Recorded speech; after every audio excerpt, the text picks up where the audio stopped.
Hi, welcome back. I'm Janet Ferraro.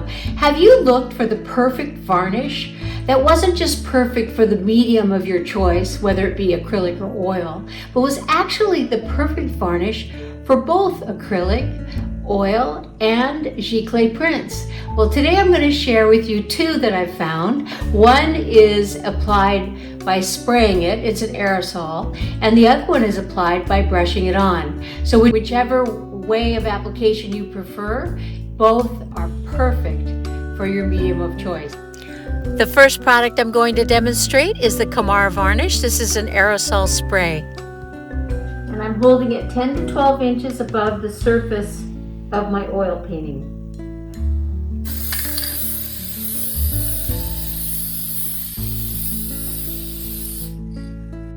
I applied 2 light coats of the Kamar Varnish onto this oil painting, and I did allow the first coat to dry for about 5 minutes.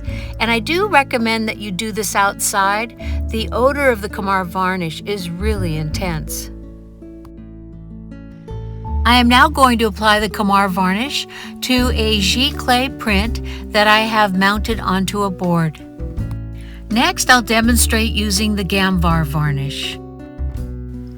I decided to mix the satin and the gloss versions of the Gamvar varnish, and I did let the satin version sit in a warm cup of water just to make sure that everything was fully integrated. There's no need to do that with the gloss version.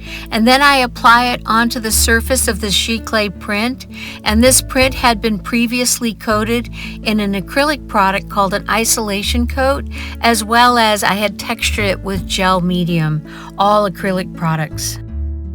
I have used this Gamvar varnish on my oil paintings for many years, and it really is wonderful. It's easy to apply, and it offers a beautiful even sheen. Now the varnish is dry, and you can see what a beautiful sheen it offers to this print. And after 2 light coats of the Kamar varnish, my oil painting looks really beautiful as well. Also, the Kamar varnish on the giclee print, I also gave it 2 light coats. I'd say I'm really happy with this process. Well, everyone, thanks for joining me. I hope you enjoyed this video. Please give it a thumbs up and subscribe to my channel, and I'll see you back here really soon. Bye!